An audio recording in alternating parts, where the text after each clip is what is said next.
içerisinde savaş geçiyorsa yine bu. Savaş, kılıç kalkan birbirine vurmak.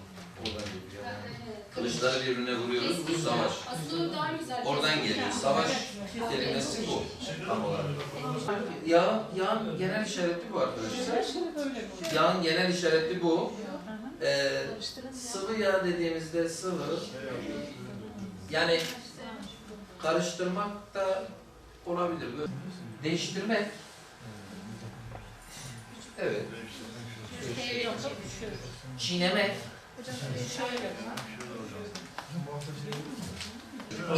İçinde, bu da dış çıkma. Bir de bunu da vermiştik. Yani yine içinde dışarı çıkma. Çevirmek. Olur, böyle olur. Çarpışmak. Böyle ya da böyle. Çarpışmak. Yani esas şey bu. Hani araba kazası ya da işte dini terimlerde verdiğimiz kaza ve kadere inanmak ya da iman aynı şekilde. Evet, farklı bir formda. Bu ders çalışmak. Bu ders çalışmak, bu iş olarak çalışmak. Şöyle desem. Yani o öyle de anlaşılır ama ders çalışmanın ayrı kendine özel bir formu var. Bunu yapınca kişi ders çalışıyorum dediğini anlar, ekstradan kelime yapmana gerek kalmaz. Buluşmayı geçtim, onu gelirim. Bulmak bu, evet doğru. Buluşmak. Evet, geldik. Buluş. Randevu.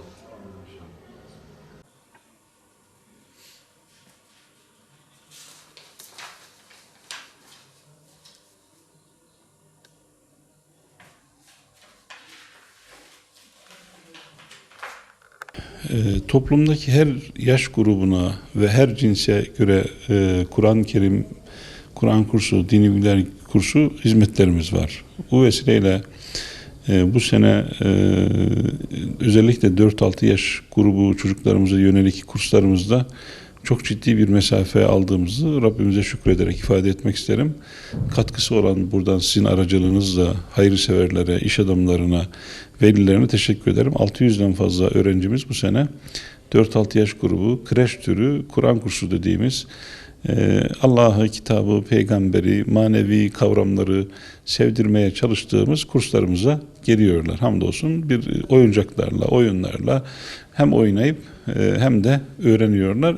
Öğrenmekten daha ziyade eğitiliyorlar çocuklarımız. Güzel ahlakı kavramaya çalışıyorlar. Bu çerçevede tabii Cenab-ı Hakk'ın bizi imtihan araçlarından bir tanesidir. Bazen elimiz, bazen ayağımız, bazen gözümüz, bazen kulağımız. Yani engellerimiz var, mazeretlerimiz var, olabiliyor. Her insan ya engellidir ya da engelli adaydır diye güzel bir söz var.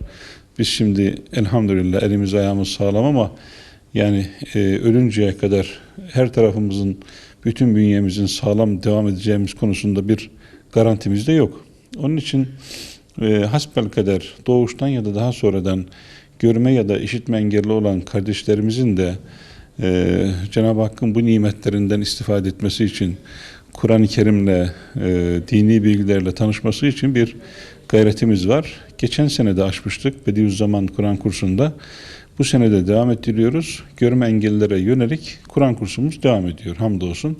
Servislerle taşıyoruz. Bu sene servis konusunda Aile Sosyal Politikalar Müdürlüğü bize destek veriyor. Onların da zaten konseptinde bu var. Çocuklarımızı şehrin muhtelif köşelerinden taşıyorlar ve bu konuda uzman olan, eğitim almış olan usta öğretici bay bayan arkadaşlarımız tarafından görme engellilere yönelik Kur'an kursumuz devam ediyor. Aynı zamanda görme işitme engelliler okulunda da buna benzer kurslar açmaya çaba gösteriyoruz.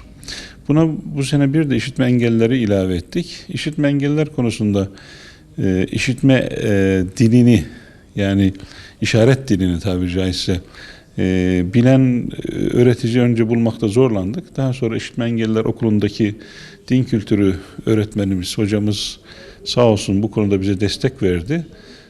Kursumuzu açtık. Şu an Bağlar Gençlik Merkezi'nde pazar ve pazartesi günleri ilçelerimizden gönüllülük esasına göre gelen Kur'an kursu öğreticisi ve İmam Hatip hocalarımızdan 34 kişiye bu dili öğretiyor. İşaret dilini öğretiyor.